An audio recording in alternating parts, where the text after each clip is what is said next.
जय हिंद दोस्तों। आज जो बात करने जा रहे हैं, जी हाँ दोस्तों, हम तो सोशल एक्टिविस्ट हैं। जो कि जो मुद्दा है, जनता की मुद्दा है, जो खास करके पेंशन के लिए सरकारी कर्मचारियों के मुद्दा लगातार उठाते रहते हैं। और आपको बता दें, कई कर्मचारियों का कमेंट आते रहता है, हम उसे पढ़ते रहते हैं। जी हाँ दोस्तों, आपको बता दें, कई कर्मचारी का कहना है कि ओपीएस सरकार बहाल नहीं करेगी। जी हाँ दोस्तों, आपको बता दें कि ओपीएस सरकार बहाल करेगी, आज नहीं तो कल करेगी। आपको बता दें, ये सरकार नहीं तो वो सरकार, लेकिन ओपीएस बहाल होगा।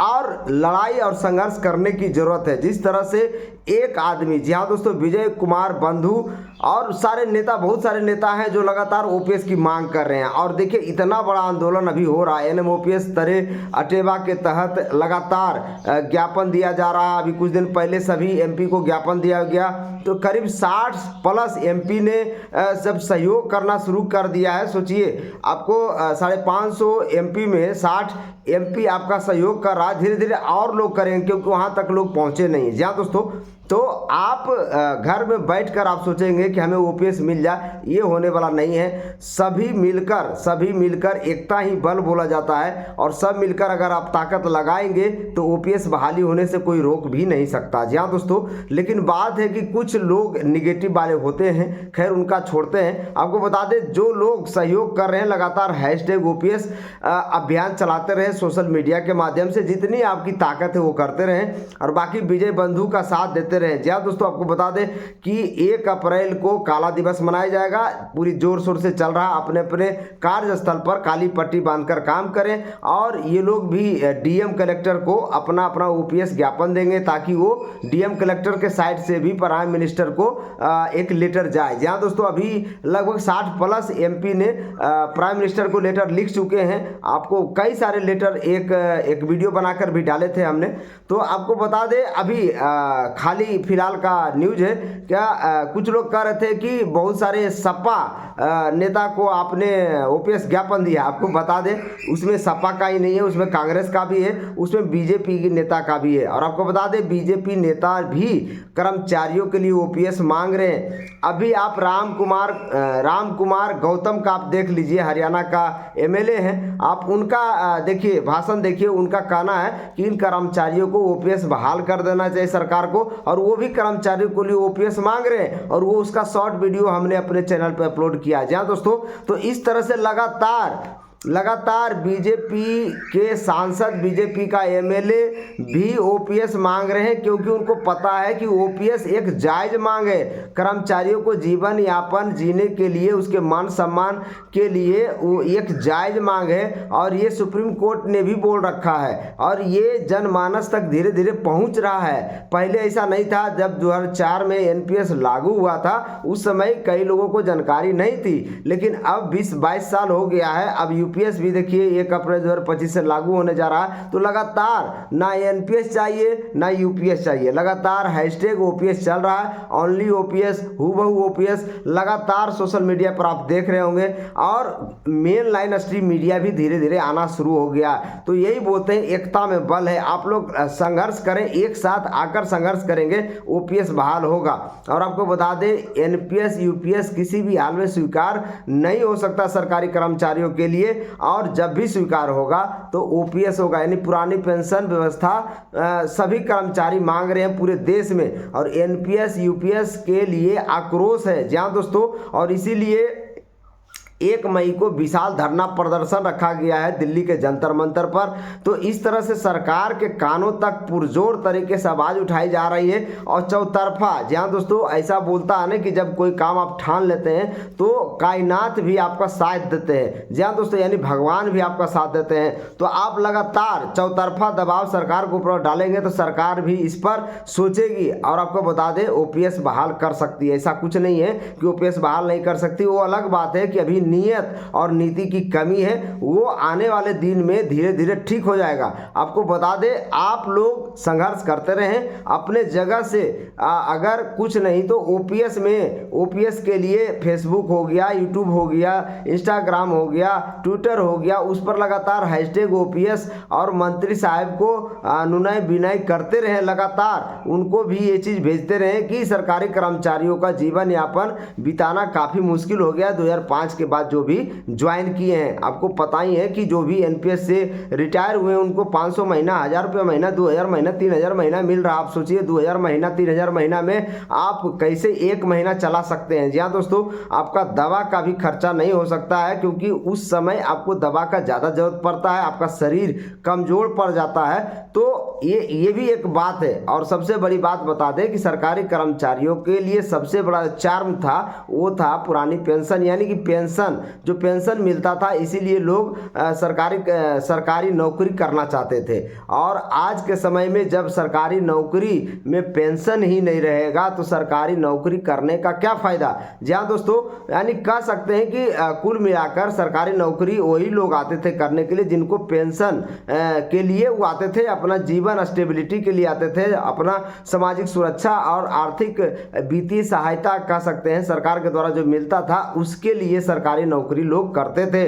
और वही पेंशन ही उसका चार्म था। जब सरकार ने 2004 के बाद ये पेंशन छीन लिया तो समझिए नौकरी का चार्म ही खत्म हो गया, लोग में मायूसी आ गई। और जो वर्क होना चाहिए था, आपको बता दें, आप ये सोच रहे होंगे कि सरकारी कर्मचारियों ने बहुत ज़्यादा वर्कआउट करके दिया। आपको बता दें कि जब से एनपीएस लागू हुआ है अब ये इफेक्ट उनके वर्क पर भी पड़ता है। जी हाँ दोस्तों, काम उनसे उतना नहीं हो पाता। उनको पता है कि आगे जाकर बुढ़ापे में हमें ये तो मरने के लिए छोड़ देगा सरकार। यानी कह सकते हैं कि एक पॉजिटिव वाइब्स आता था कि उसे पेंशन का एक गारंटी मिलता था, तो वो अपना पूरा 100 क्या 200% लगाकर काम करके देता था और सरकार की जीडीपी 3 गुना रफ्तार से बढ़ती थी। और आज के समय में देखिए सरकारी कर्मचारियों की संख्या धीरे धीरे घटती जा रही है और सरकारें, आप देख लीजिए, लगातार बहाली नहीं आ रहा है। लगभग 10 साल से पिछले कितना बहाली आया, बहुत कम बहाली आया। जिस हिसाब से गवर्नमेंट जॉब में रिटायरमेंट हो रहा है उस हिसाब से बहाली नहीं आ रही है। आप इसका कंपेयर कर सकते हैं, आप किसी से डेटा ले सकते हैं तो आप पाएंगे कि जिस हिसाब से किसी भी गवर्नमेंट में, रेलवे में आप जॉब कर रहे हो या किसी भी डिपार्टमेंट में, डिफेंस डिपार्टमेंट में जॉब कर रहे हो या भी किसी भी विभाग में, पोस्टल विभाग में आप जॉब कर रहे हैं या फिर स्टेट गवर्नमेंट में जॉब कर रहे हैं, तो जिस हिसाब से लोग रिटायर हो रहे हैं सरकारी संगठन से, उस हिसाब से उनका वैकेंसी नहीं भरा जा रहा। तो सरकार का मंशा है कि उसे प्राइवेट ठेकेदारी पर कर दिया जाए और उनको ये लगता है कि ठेकेदारी पर कर देने से बहुत अच्छा काम करके देगा। आपको बता दें ठेकेदारी सिस्टम से काम थोड़ा सा ज़्यादा होता है, ये बात भी सही है, लेकिन काम की क्वालिटी अच्छी नहीं होती है और जो लोग काम करते हैं उनका शोषण होता है, उनका दोहन होता है। आपको लगता होगा कि कागज़ कलम पर सरकारी कर्मचारियों को 20,000 महीना, 10,000 महीना उनको प्राइवेट ठेकेदार देते हैं, तो ये आपका भ्रम है। ठेकेदार आपको आधा पैसा देता है। आप सोच लीजिए कितना विषम परिस्थिति है। तो ये सच्चाई है देश के सामने, ऐसा बात नहीं है कि ये आप झूठ बोला जा रहा है, ये सच्चाई है। आप किसी भी विभाग का ऑडिट कराकर आप देख लीजिए, जितना बेरोजगारी इस समय है, पूरे देश भर में बेरोजगारी की चरम सीमा पर है और जितना रिटायर हुआ है उस विभाग में उतना भरा नहीं गया है। तो इसका साफ इंडिकेशन है।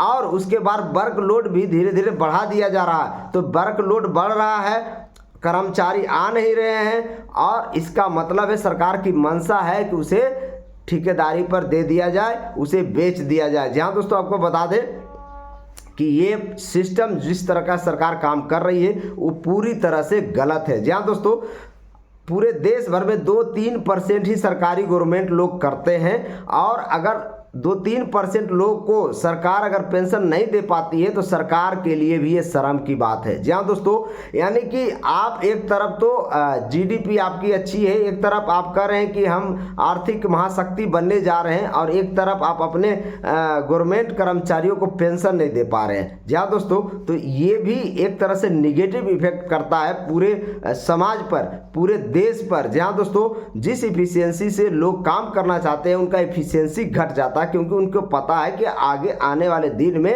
उनको पेंशन नहीं मिलने जा रहा है। यानी जो काम कर रहे हैं एक तरह से कह सकते हैं कि मजदूरी कर रहे हैं, वो दिहाड़ी वाली मजदूरी, कि आज आप हमको पैसा दे रहे हैं क्योंकि आज आपका हम काम कर रहे हैं, कल आप तो हमें नहीं देंगे क्योंकि आप तो हमें मरने के लिए छोड़ देंगे। तो ये कंडीशन है और ये चीज़ सरकार जितना जल्दी समझ ले उतना अच्छा है। जी हाँ दोस्तों, और ये सच्चाई है और देश की सच्चाई है। आप इसका चाहें तो कहीं पर पर भी आप ऑडिट करा लीजिए, आपको पता चल जाएगा कि जितना लोग रिटायर होते हैं उतना वैकेंसी नहीं भरी जा रही है इस समय। जी हाँ दोस्तों, और आपको बता दें ओपीएस की जहाँ तक बात है, पूरे देश भर में जिस तरह से माहौल बना हुआ है ना, लगातार इसी तरह से आप लोग सहयोग करते रहें सोशल मीडिया के माध्यम से। मेरे चैनल को लाइक करें, शेयर करें, सब्सक्राइब करें, और अपने स्तर पर भी फेसबुक पर भी हो या यूट्यूब पर भी हो, आप लोग लगातार ओपीएस की मांग करते रहें। हम लोग तो आप लोग के लिए काम कर ही रहे हैं।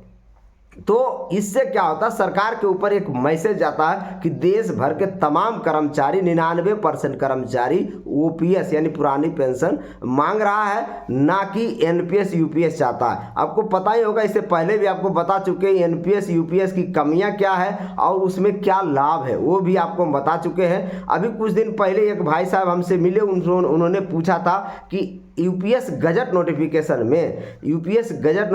में ग्रेच्युटी लीव इनकैशमेंट इंश्योरेंस मिलेगा कि नहीं। आपको बता दें, ये राज्यसभा में क्वेश्चन पूछा भी गया और उसका जवाब भी देखिए सरकार ने दे दिया है कि आपको पहले जैसे पुरानी पेंशन व्यवस्था में जो मिलता था ग्रेच्युटी, जो उस समय लीव इनकैशमेंट मिलता था, जो इंश्योरेंस मिलता था, वो सेम चीज़ यूपीएस में भी मिलेगा, एनपीएस में भी मिलेगा, यानी कि इसमें किसी प्रकार का अंतर नहीं है। आपको पता होगा कि यूपीएस गजट नोटिफिकेशन जब आया था उसमें ये 3-4 बातें नहीं शामिल किया गया था, इसीलिए सरकारी कर्मचारी कंफ्यूज हो गया था। तो आपको कंफ्यूज होने की जरूरत नहीं है, यूपीएस में भी मिलेगा। ये अलग बात है कि हम लोगों जितने भी सरकारी कर्मचारी हैं उनको ना यूपीएस चाहिए ना एनपीएस चाहिए, उनको पुरानी पेंशन चाहिए, लेकिन जानकारी की बात है इसलिए हमने बता दिया। आपको बता दें, बिहार विधानसभा स्थगन हो गया सिर्फ ओपीएस के लिए।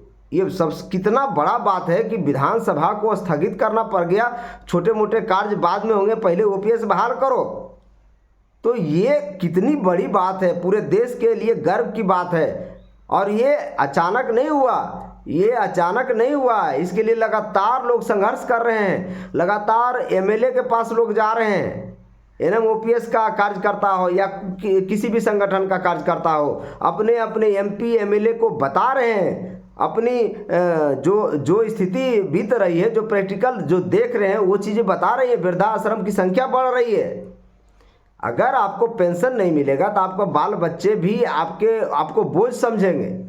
ये सब चीज़ें भी आगे आने लगेगी, समस्याएं बढ़ती जाएगी। इसीलिए पेंशन बहुत ही ज़रूरी है, और इतना ज़रूरी है कि आप सोच नहीं सकते।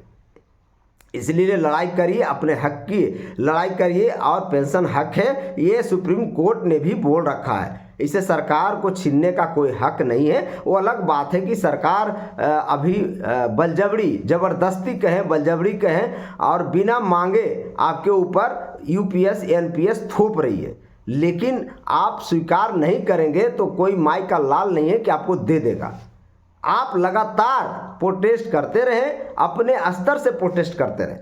देखिए, सरकार से हम ये लड़ाई थोड़े कर रहे हैं, सरकार से तो हम अपना हक मांग रहे हैं। और सरकार से, लोकतांत्रिक देश में आप युद्ध थोड़े कर रहे हैं कि जाके गोली बंदूक चला रहे हैं, तलवार बांध रहे हैं। हम तो सरकार से मांग कर रहे हैं कि हमारा ये हक है, हमें ये दे दिया जाए। और लोकतांत्रिक तरीके से ये मांग मांगी जा रही है। लगातार आप विरोध प्रदर्शन कर रहे हैं, लगातार आप धरना प्रदर्शन कर रहे हैं, एजिटेशन शुरू हो गया है सभी जगह पर। और आप बीजेपी के नेता लोग भी ओपीएस की मांग कर रहे हैं। ऐसा नहीं है कि सपा वाले मांग रहे हैं, कांग्रेस वाले मांग रहे हैं, आरजेडी वाले मांग रहे हैं। बीजेपी का कई नेता हैं जिन्होंने प्राइम मिनिस्टर को ओपीएस ज्ञापन भेजा। तो बीजेपी के नेता भी चाहते हैं कि सरकारी कर्मचारियों को पेंशन मिले। सरकारी कर्मचारी और कुछ नहीं मांगता है, ना कोई राजनीति करना चाहता है। आप देख लीजिए, सरकारी कर्मचारी तटस्थ यानी कह सकते हैं कि न्यूट्रल बिंदु पर काम करता है। वो ना किसी पार्टी विशेष का होता है, ना किसी का होता। वो अपना हक मांग रहा, अपना अधिकार मांग रहा, जो उसका अधिकार छीन लिया गया है। इससे ज़्यादा कुछ नहीं मांग रहा। तो इसीलिए लगातार आप अपने जगह से सब लोग संगठित हों। विजय कुमार बंधु का भी यही कहना है, मंजीत सिंह पटेल का भी सेम ऑप्शन है कि ओपीएस बहाल हो उसके लिए वो भी लगे हुए हैं। शिव गोपाल मिश्रा भी ओपीएस मांग रहे हैं। आप देखिए, उनका गजट नोटिफिकेशन आप देख लीजिए। रघुवैया ओपीएस मांग रहे हैं, लगभग देश के तमाम सभी नेता ओपीएस मांगना शुरू कर दिया है। तो ये एक दिन का कमाल नहीं है। 10-12 साल से तो हम देख रहे हैं विजय कुमार बंधु जी लगातार लगे हुए हैं और सिर्फ एक ही मुद्दा पर ओपीएस के लिए। तो इसी तरह से धीरे धीरे हुजूम बनता है, आंदोलन तैयार होता है, प्रदर्शन होना शुरू हो रहा है धीरे धीरे। तो आप लोग भी साथ दीजिए सोशल मीडिया पर, मेरे चैनल को सब्सक्राइब करिए, लाइक करिए, शेयर करिए। जय हिंद, जय भारत।